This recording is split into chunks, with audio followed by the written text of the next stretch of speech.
My name is Verlin Elmore.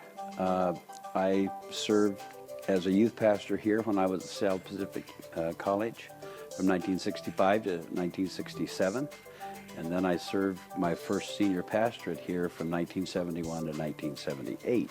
I think the biggest challenge when I was here was this was my first church, and I was a farm boy from Iowa, and making the adjustment from a country to a urban church was quite a challenge, but also a challenge on their part to accept this young family and threw their arms around us and cared for us. But the people here were absolutely wonderful for taking a first-time pastor, loving me, caring for me, looking after me. I think the greatest success was to see the changes in people, to see outreach.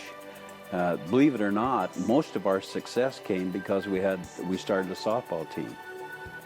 And we just went out and asked people, do you have friends that don't go to church that would love to play softball?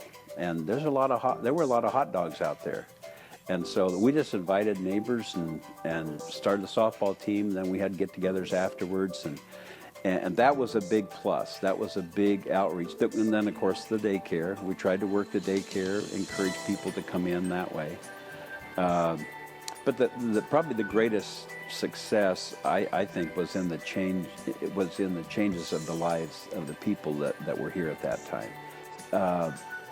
To see them today and know that most of them, that I know of anyway, are still involved in. They may not be involved in this church, but they're still Christians. They're still serving the Lord, and that's the payback.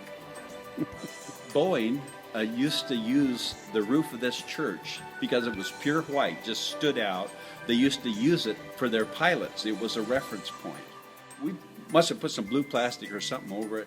And we were then asked if we would take that off of there because their pilots were using it as a reference point. So, and then Boeing is the one that contacted the church regarding the daycare.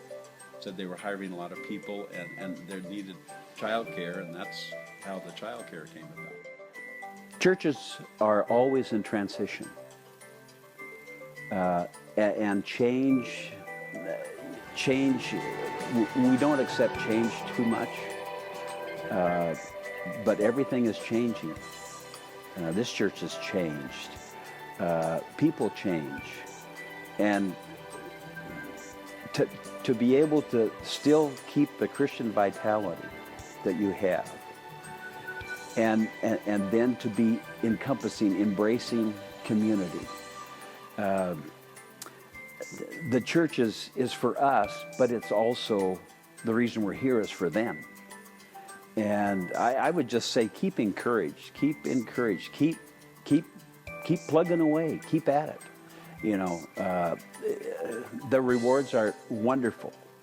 The struggles, you look back at them and say, we got through that. It wasn't necessarily pleasant, but we got through it, and we're better for it. So I would say just keep the faith, keep encouraged, and keep at it.